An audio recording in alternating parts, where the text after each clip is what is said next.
Get ready for the season kickoff. We start with the Chelsea Flower Show, where we dive into the spectacle of the Royal Walkabout, featuring red-coated Chelsea pensioners being patronized and glossy influencers knocking back champagne. We explore the bizarre garden trends, from the eco to the horti-woke styles, and look at the controversial work of male designers like Darren Hawks, all while questioning the massive waste involved in these shows.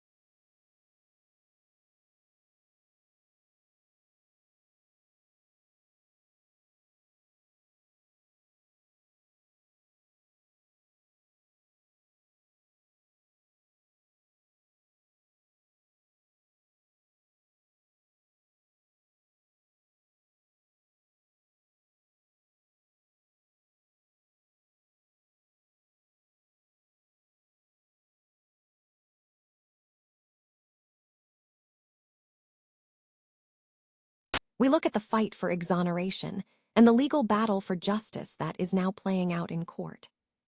Finally, we switch to the WNBA and the clutch performance of Chelsea Gray.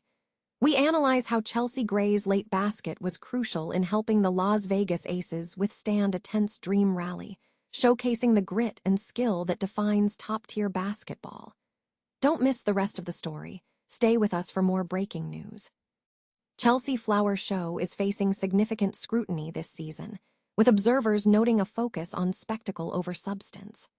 Coverage highlights the high-profile attendance, featuring royal walkabouts and celebrity guests, juxtaposed with critiques of the show's thematic and environmental practices.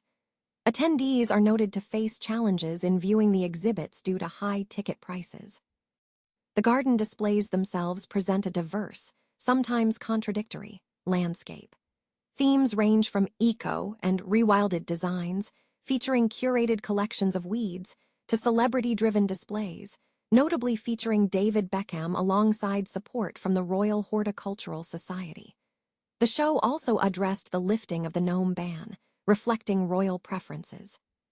Criticism has been directed at the design leadership, with observations suggesting a predominance of male designers in prominent roles, contrasting with the history of influential female figures in the gardening industry. Specific projects, such as the Lady Garden Foundation's Silent Garden, have drawn attention regarding the design of sculptures representing gynecological cancers by a male designer, raising questions about the Horticultural Society's forward-thinking approach. Furthermore, the show's environmental impact has been a major concern. Critics point to the egregious waste associated with temporary structures, including the use of concrete and hardcore, plastic plant pots, and emissions from delivery vehicles, which clashes sharply with the RHS mission to be net positive for nature and tackle the climate emergency. While the RHS has implemented some changes, such as banning fake grass and peat, the persistence of concrete use remains a point of contention. In contrast to the large-scale shows, alternative initiatives are emerging, such as Harry Holdings' Clamcrete structure at the Eden Project, which explores sustainable alternatives. However, the future of the corporate-sponsored show gardens remains uncertain as Project Giving Back concludes. The underlying sentiment among some industry figures is that the focus on grand design and celebrity overshadows the vital contributions of the growers and the environmental integrity of the gardens. There is a call for a shift in focus, suggesting that true horticultural value lies not just in design, but in sustainable practice and the recognition of all contributors to the gardening ecosystem. Chelsea's transfer strategy is set to undergo a significant evolution following the appointment of Xabi Alonso as manager, who officially begins his role on July 1st. The club has worked extensively behind the scenes to secure Alonso, who has emerged as the primary target. Sources indicate that Alonso's modern coaching philosophy aligns perfectly with Chelsea's long-term vision, and the hierarchy is confident that his reputation will attract elite talent to Stamford Bridge. This appointment represents a notable shift from previous managerial considerations, contrasting with the internal interest in Liam Rosenior. Chelsea anticipates Alonso's presence will enhance their ability to recruit players capable of immediate first-team improvement, while simultaneously encouraging key stars to remain committed to the project. Key players identified as crucial to this new era include Mark Cucurella, Enzo Fernandez, and Cole Palmer, all seen as potential beneficiaries of Alonso's leadership. Alonso has stated his ambition is to build a team capable of consistent high-level competition and trophy contention, establishing a more collaborative structure with sporting directors on recruitment. Defensively, Chelsea is exploring significant changes, with Premier League targets including Maxence Lacroix, Jan-Paul Van Heck, and Marcos Senesi. The club is also closely monitoring Ousmane Diamond at Sporting CP and Joel Ordonez at Club Brugge. Uncertainty remains around the futures of Tosin Adarabioyo and Benoit Badiashile. Regarding goalkeeping, while Robert Sanchez is the current first choice, Mike Maignan remains on the radar, and there is growing belief that Belgian goalkeeper Mike Penders could challenge for the No-1 spot after his loan spell at Strasbourg. In midfield, Chelsea is considering strengthening options, closely monitoring Alex Scott of Bournemouth and pushing to secure Enzo Fernandez's long-term future with an improved contract. Speculation linking Fernandez with Real Madrid has been tempered by confidence in retaining Alonso. In attack, while Anthony Gordon is being explored, he reportedly favors Bayern Munich. Creativity will be injected through a deal with Sporting CP for Portugal under 21 winger Giovanni Quenda, alongside other options. A new centre-forward is also expected, with Dusan Vlahovic emerging as a possibility amidst contract uncertainties.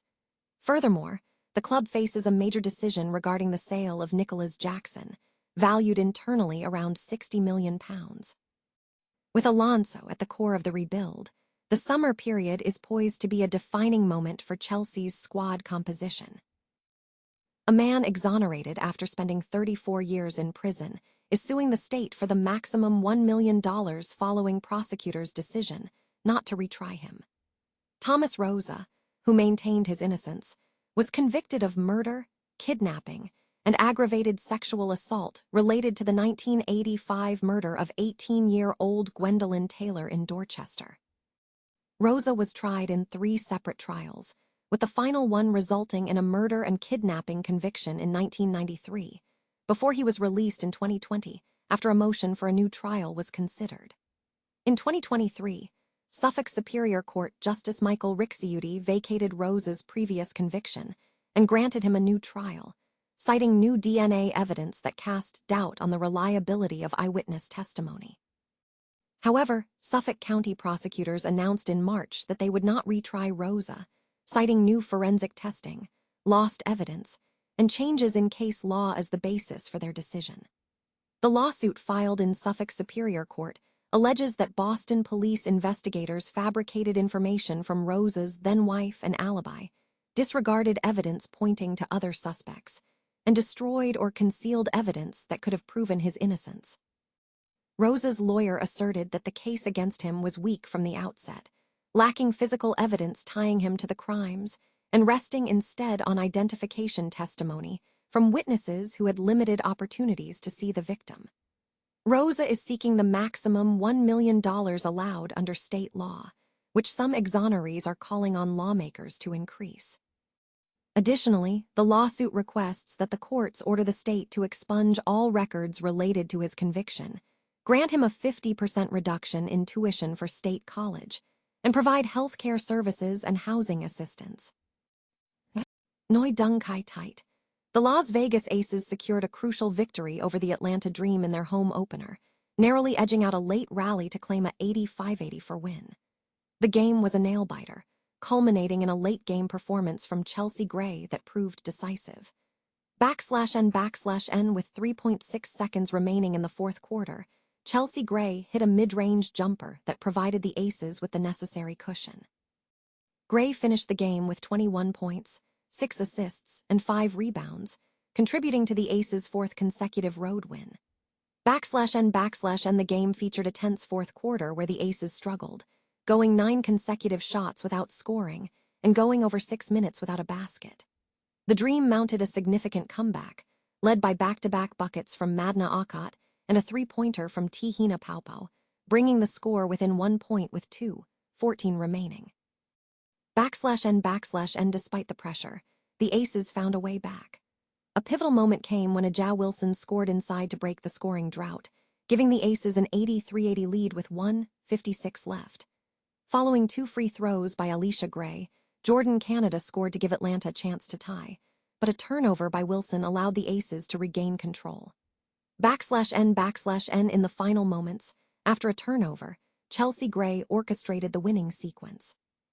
After Jackie Young tracked down the ball, Stephanie Talbot handed the ball to Gray, who executed a spin move to the middle of the floor and buried a 12-footer over Jordan Canada for a 1-point lead.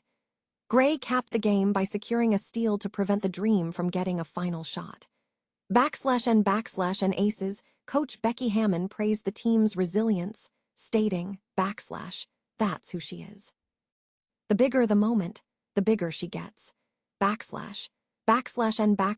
statistically, Chelsea Gray was instrumental, while Xabi Wilson finished with 20 points, placing her 19th on the WNBA's all-time scoring list. The Aces demonstrated strong shooting efficiency, making 10 three-pointers and limiting Atlanta to 5 of 23 shooting from behind the arc. The Aces are set to face the Los Angeles Sparks next Saturday in a contest aimed at raising their 2025 championship banner.